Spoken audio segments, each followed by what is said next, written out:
tudo. Não é isso que a gente quer do Flamengo? Não é se o Rogério não tá certo, professor? Tá certíssimo. E se não é assim controlar a Carleira, vai ser quando? Né? Em que momento que vai fazer isso? E tem uma outra coisa, eu acho que essas coisas não são excludentes, viu, William? Não é porque o seu volante é um camisa 10 de origem que ele não tem que ter a atenção de estar jogando como volante. Eu acho que dá para coordenar as duas coisas. Os jogadores são suficientemente inteligentes para entender isso. Geralmente a gente coloca as coisas de uma maneira muito excludente, né? Fala assim, não, se o Diego for o volante, então está se expondo mais. Por que está se expondo mais? Não dá para ter uma mentalização a respeito disso, como a que o Palmeiras ontem teve, por exemplo, durante todo o jogo, o Flamengo não teve. O Flamengo deu uma cochilada depois do 2-0. Menos pelo gol que tomou e mais pela maneira que levou a tomar o gol. Aquele momento em que o Flamengo tomou o gol. O Facincani falava de respeitar um adversário, exigindo dele sempre o melhor, por mais que ele seja fraco.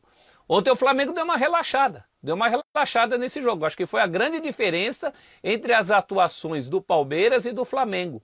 O Palmeiras foi mentalmente mais forte e mais coeso durante todo o jogo. O Flamengo deu sopa para o azar ali. E não é porque está jogando com o camisa 10 de volante. É uma questão de postura. Você pode jogar desse jeito, você tem até mais motivos para ficar atento. Se o teu zagueiro é um volante, como no caso do Arão e outros jogos, se o teu volante é um camisa 10, aí sim que você tem que ficar ligado para as possibilidades de dar errado. Você pode juntar as duas coisas. Agora, o Rogério ontem, para mim, tranquila. Ontem não tenho o que criticar, fala a verdade. Até eu que peço o Pedro no time, ele botou o Pedro no time, entrou bem. Aí uma outra mas o espaço do Pedro não é necessariamente o espaço do Gabigol, né? É o espaço de quem estiver rendendo menos. Professor, o teu áudio estava um pouco ruinzinho, pode seguir. Pode seguir agora, professor, desculpa, é que o áudio estava ruim, pode ir. Tá me ouvindo bem? Perfeitamente. Não, eu falava em relação a Pedro, né? Essa questão Pedro e Gabigol, que nunca é Pedro e Gabigol, né? É Pedro no lugar de quem estiver jogando menos. Eu acho que esse é o próximo desafio do Rogério. Porque tá aparecendo gente aí jogando mais. O Vitinho é outro que ganhou um espaço que não tinha nesse time.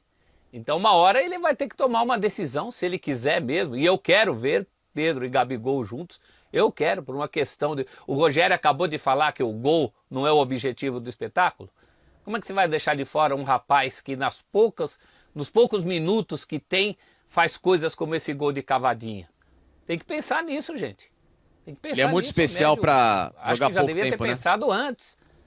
Justo, não pode ficar de fora. O cara tá entregando.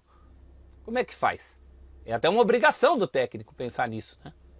Mas essa é a pergunta, como é que faz, né? Eu ia até deixar essa coisa do Pedro Gabigol um pouquinho mais para frente, mas já eu retomo a questão do Rogério Ceni, porque o professor deu gancho aí, eu acho que é uma boa discussão. Ô Facinca, e aí? Vamos lá. Ontem eu vi várias teorias nas redes sociais de torcedores. Olha, tira o Bruno Henrique, vai tirar o Everton Ribeiro, tira o Bruno Henrique, põe o Arrascaeta na esquerda, aí você coloca o Vitinho, que tá pedindo passagem. Aí lá na frente você deixa o Pedro, o Gabigol faz a movimentação, ou você aproxima, enfim, eu vi várias teorias. E você tá falando aí que é um pecado, né, deixar um cara dessa qualidade fora, você tem os dois ali. Como fazer? Como montar? Porque a gente fica falando, tem que pôr os dois, legal. E aí, Facinca, põe como?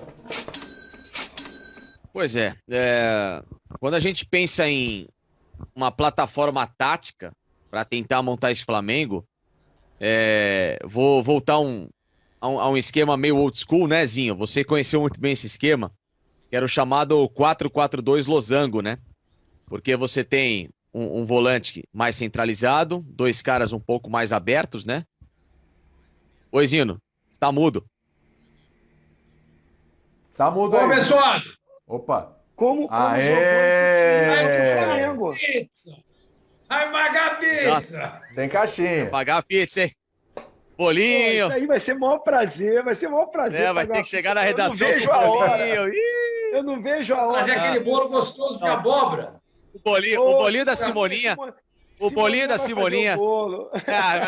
Esse aí é o que eu mais jogo. Esse é o titular. É faixa, 10 e faixa pro bolinho. Esse é 10 e faixa. Esse aí. Não, o que eu queria te ajudar, né? Você não precisa nem de muita ajuda, mas assim, o time do União La Calera jogava nesse sistema, do losango. Sim, exatamente. Porque aí você pode fazer o quê? Nem o Arrascaeta tão aberto pela esquerda numa linha de 4-4-2 tradicional, você pode trazer ele um pouco por dentro. O Gerson também um pouquinho mais aberto, mas também sem espetar muito, você compacta os dois junto com o Diego, né? E aí você faz aquela região centralizada, com o Bruno Henrique, com o Gabriel e o Pedro, né? Você pode fazer um esquema aproximadamente isso, ou então você traz a linha de 3 ali na frente, né? Faz um 4-3-3 mais tradicional, mas fazendo um Arrascaeta e um Gerson um pouquinho mais por dentro. Você não precisa dar tanta amplitude a esses caras. Só que aí o problema é que, em tese, para você fechar um pouco seu setor de beirada, Bruno Henrique vai ter que voltar um pouquinho, ou o Pedro, ou então, no caso, o Gabriel, que eu não sei se ele vai fazer essa função. Entendeu? A não ser que o Gabriel caia por dentro e quem vai fazer a marcação mais aberta é o Gerson, mas aí descaracteriza um pouco. Vai ter de pensar um pouquinho no esquema, o Rogério vai ter de pensar numa engrenagem para fazer dar certo. Mas é um esquema que eu gosto muito. Apesar de hoje ser pouco utilizado, mas é um esquema que recentemente, há 15 anos, deu muito certo no Milan. O Milan jogava losango, né? Jogava Pirlo, Gattuso, Sidorf, Kaká, Shevchenko e Inzaghi. Era um esquema losango com os dois laterais. Deu muito certo, mas tudo bem, isso faz 15 anos, era uma outra proposta de futebol. Não sei se hoje, pela intensidade de composição e pela mecânica de jogo, é um esquema funcional, mas pode acontecer, mediante a todo mundo, e entender que vai precisar de uma função mais defensiva também para encaixar esse time. Ó, para dar sequência aqui nesse papo, quero ouvir o Zinho, o Sormani também, tem muito pra gente discutir, e eu quero pegar a escalação, então, com Pedro e Gabigol ali e colocar, né? Materializar aqui a escalação do Facincani. Vamos ouvir o Rogério Ceni sobre a dupla, vamos lá. Jogos como hoje, 2 homens centralizados, o Gabriel mais de movimentação, e aí tentando dar um pouquinho mais de força, né? Com o Vitinho do lado, com o Vitinho e Michael dos lados, né? Para que são 2 jogadores com mais intensidade de recuperação, de recomposição, aliás, até na verdade. Aí o Gerson já funciona mais, né, como um jogador para poder pifá-los.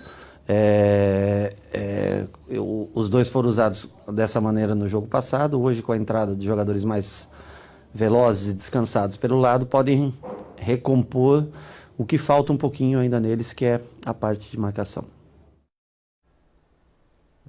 Então faz o seguinte, Facinca, rapidinho para eu passar para o Zinho. Então como é que ficou a tua escalação? Vamos lá, deixa eu materializar ela aqui, vamos lá. Seria o Diego Alves, né? Com o Isla. Sim. Aí, em tese, o Ilharão, com o Rodrigo Caio e o Felipe Luiz. Diego, Gerson, Arrascaeta. E ali na frente você faz Bruno Henrique, Pedro e Gabriel. Talvez não fique uma espécie de losango, fica um triângulo nesse meio campo, né? Porque aí você não vai conseguir centralizar ou o Bruno Henrique ou o Pedro ou também o Gabriel, mas você não precisa abri-los, né? Nessa linha de 4, você não deixa os caras tão amplos, porque senão você perde a característica do Gerson e do Arrascaeta, que é uma característica de organização de meio campo. São caras fundamentais para ditar esse ritmo e para buscar o jogo, para dar a opção ao Diego iniciar a jogada. Se você abre esses caras, você perde meio. Então dançou o Everton Ribeiro, é isso? É isso que eu ia falar. Everton Ribeiro fora para você, então. Nessa escalação hoje, em tese, para mim o Everton Ribeiro ficaria de fora. Agora, porque eu gosto muito do Bruno Henrique. Eu acho ele um cara como nessa característica do Rony, nessa característica que a gente fala, que era o Dudu. É o cara que participa do jogo, que busca, que vem pela beirada, o cara da velocidade, o cara que serve ao atacante.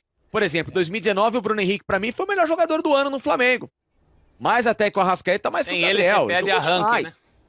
Ele jogou demais. O que esse cara fez de futebol em 2019 foi de encher os olhos.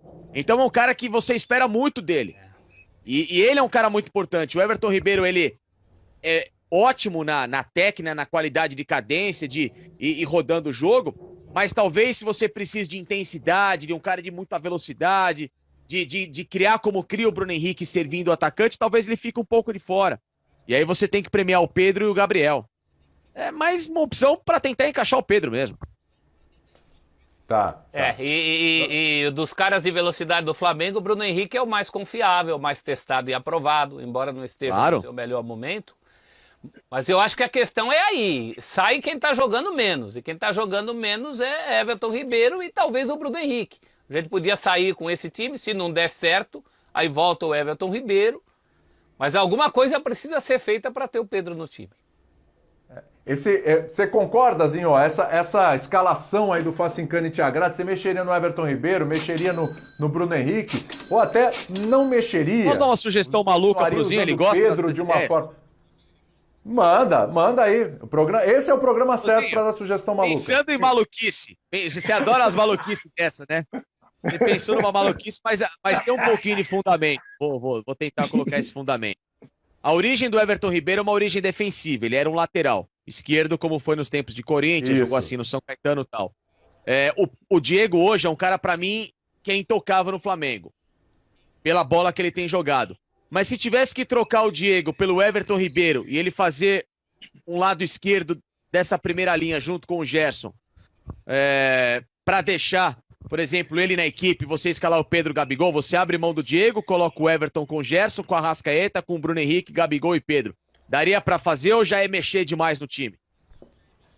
Eu acho que já é mexer demais no time. No cérebro agora, vamos lá. Acho que já é mexer demais no time. Né? Se o Rogério Ceni na entrevista fala do equilíbrio defensivo, né? Ele falou ali a palavra recomposição, aí você pode falar compactação, retorno, ajuda, né, desses jogadores muito técnicos, aí é ficar mais exposto ainda, né, tirando o Diego, que encontrou uma função. Hoje, a idade que o Diego tem, a leitura de jogo que ele tem, o entendimento tático do jogo, jogador, né, líder, ele encontrou uma função para o Diego. O Diego é o primeiro volante hoje. Ele é o primeiro volante, porque quem sai para o jogo, quem se apresenta mais na frente para fazer aí a parte de criação ofensiva é o Gerson. O Gerson pisa muito mais na área do que o Diego. Né? O Gerson chega muito mais à frente com o Bruno Henrique, com a Arrascaeta e com o Gabigol. Está chegando até mais à frente do que o Everton Ribeiro, que ontem eu destaquei a função tática do Everton Ribeiro. Do lado esquerdo, essa recomposição ela é feita às vezes pelo Bruno Henrique, às vezes pelo Arrascaeta. Eles até alternam. Um descansa um pouquinho mais à frente, o outro vem pelo lado esquerdo, para juntar o 4-4-2 ali, vamos dizer assim, fica uma linha de 4, Isla, Arão, ontem era o Bruno Viana e o Felipe Luiz, e aí o Arrascaeta às vezes pelo lado esquerdo, às vezes o Bruno Henrique, aí vinha Diego, Gerson e Everton Ribeiro pelo lado direito. Pelo lado direito, não tem um jogador que reveza com o Everton Ribeiro para ajudar o Isla na marcação. É o Everton Ribeiro. Inclusive, o primeiro gol do Flamengo, quem rouba a bola é ele. Ele rouba a bola, toca para o Arrascaeta que puxa o contra-ataque. Então, muitas vezes a gente está sempre olhando para o Everton Ribeiro, o miteiro, o eleito melhor jogador do Campeonato Brasileiro, o cara decisivo mais à frente, mas nesse sistema que o Rogério está tentando buscar o equilíbrio defensivo, ele tem sido uma peça importante taticamente. Né? Olha aí, ó. Ele rouba, toca a bola para o Arrascaeta, que aí arranca. Mas quem está lá atrás fazendo essa função tática é ele, para acontecer. Né? O gol do Arrascaeta, não foi nem o do Gabigol o primeiro. Eu acho que assim, um elenco forte como o Flamengo tem, o Rogério Ceni, como treinador, como gestor desse grupo, ele vai ter que olhar o jogo. O jogo de ontem cabia muito bem jogar Pedro e Gabigol juntos na frente, poderiam até ter iniciado o jogo, sem problema nenhum. Aí você pode abrir mão do Everton Ribeiro, não sei, você pode abrir mão do Bruno Henrique, pode ser, mas você vê que para ele fazer isso no jogo, ele mudou outras peças. O Vitinho joga a velocidade pelo lado direito, quando ele tira o Everton Ribeiro, mas sem a bola recompõe para marcar. Aí o Arrascaeta foi lá para o lado esquerdo, porque o Bruno Henrique saiu para entrar. Falou justamente por isso, Zinho. Ele foi para um 4-4-2. Ele foi para um 4-4-2. Então, mas você destacou para botar um ponto. Os dois atacantes centralizados, ele teve que abrir mais o Arrascaeta lá pelo lado esquerdo e o Vitinho ficou como um homem da amplitude da velocidade pelo lado direito. Ele tem uma fartura no elenco dele que ele pode fazer mudanças táticas com esse elenco. E nem sempre você precisa falar assim, o Pedro tem que jogar desde o início. Durante o jogo, como ele usou ontem, usou muito para o final. E nós fomos blindados com esse golaço do Pedro, que é muito talentoso, né? Eu adoro o Pedro, eu o conheço, né? É um garoto que já frequentou, veio aqui em casa, conhece a minha filha, né? Um menino de ouro. Mas eu acho que eu não mexeria no time. Não mexeria agora. Não, Tá eu dando digo certo, só o como time está porque... encaixado, não precisa. Agora, durante o campeonato, vai ter situações que vai pedir a presença dos dois juntos, não tem problema nenhum. O Rogério Ceni entender isso e fazer essa gestão de grupo. Para não. Os egos. O problema é os egos, né? Hoje você não vai jogar, hoje eu prefiro começar assim. É essa gestão que ele tem que ter. É porque você citou uma qualidade do Everton Ribeiro de recomposição tática, e por isso que eu lembrei da origem dele, porque numa eventualidade de você não ter o Diego, que é um cara que hoje é fundamental, é titular, não dá para sacar o Diego, por isso que nessa ideia inicial o Everton Ribeiro é quem saía, mas se quiser manter o Everton Ribeiro no time, numa eventual ausência do Diego ou tirar o Diego ou alguma coisa do sentido, você pode fazer o Gerson ser esse primeiro cara de saída, que é um cara que faz essa função com maestria também, um cara muito completo no meio campo. Você sobe o Everton para ser